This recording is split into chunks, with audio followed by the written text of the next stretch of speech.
There's something we don't talk about enough in our 20s, and it's the quiet weight of being the strong one. Not the visible kind of strength, not the kind that gets recognition. I mean the invisible kind, the kind where people assume you'll be okay, so you don't really give yourself permission not to be. Hi, I'm Ambar, and this is Ambar in real life.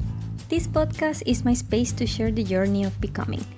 Through honest reflections, personal stories, and conversations with people in my life who have shaped who I am.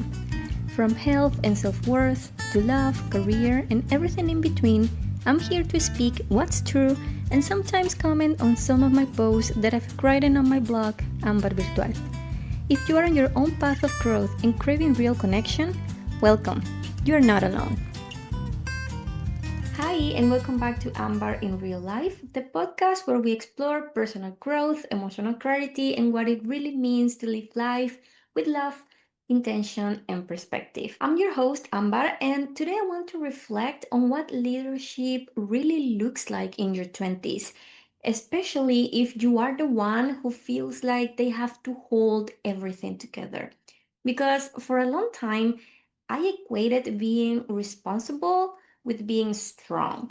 And being strong meant not needing anyone. It meant solving the problem before anyone else noticed there was one. It meant working harder, earning more, planning better, holding everything steady. And somewhere along the way, I became the person my family relied on financially. At first, it felt empowering. I was proud, I was capable, I was independent. But slowly, with time, it started to feel heavy because leadership without support turns into overfunctioning, and overfunctioning looks like control, but it's usually fear. Fear that if you step back, everything will fall apart. Fear that if you say no, you'll disappoint someone. Fear that if you admit you are tired, you look weak. So you just keep going and you don't even question it. The funny thing with this whole ordeal for me is that I didn't recognize this pattern in myself at first. I actually saw it reflected somewhere else before I could see it clearly in me. I was watching interviews from Stray Kids, specifically conversations where the members were talking about their leader, Bangtan. And if you're not familiar with them, I'll leave some context in the description so you can explore that on your own pace. But what struck me wasn't him being famous or him being an idol, him being part of a very important international group. It wasn't his performance, it was his responsibility, the way he carried so much alone in the beginning, the way being the strong one slowly made him guarded, distant, and almost unapproachable even to his own members, and how later he had to learn to soften, to trust, and to let others help him. And that shift hit me harder than I expected because I recognized that version of strength. For me, strength meant overfunctioning, carrying everyone's expectations, controlling everything I could to remain steady, pretending I didn't need anyone but myself, and watching someone else realize that strength didn't have to look like exhaustion cracked something open in me. But the real turning point for me happened fairly recently. I had a conversation with my older sister about money and shared responsibilities with the family. And I have to admit that for years, I carried this quiet resentment I didn't fully understand. A feeling that I only mattered to my family when I was needed financially. And this time, instead of swallowing like I usually would, I said it out loud. And it was terribly uncomfortable. But what happened next surprised me even more. She told me that sometimes they didn't share things with me on purpose to protect me, to not worry me, because we don't live in the same country anymore. We are not as close as we used to be.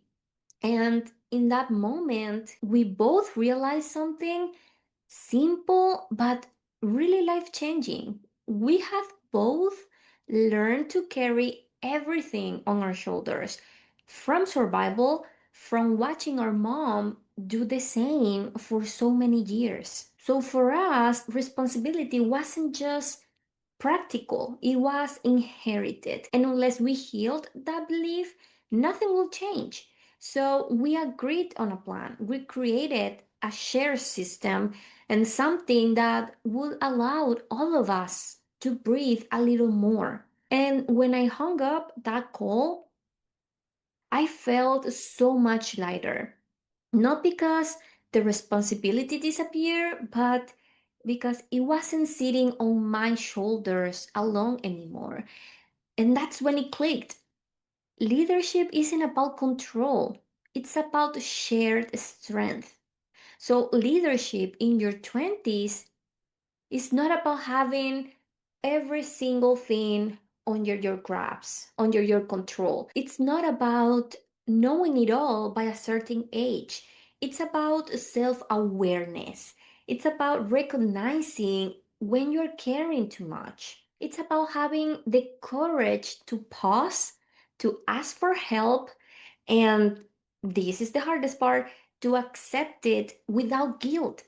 Because sometimes the bravest thing you can do isn't caring more, it's allowing yourself to be supported too.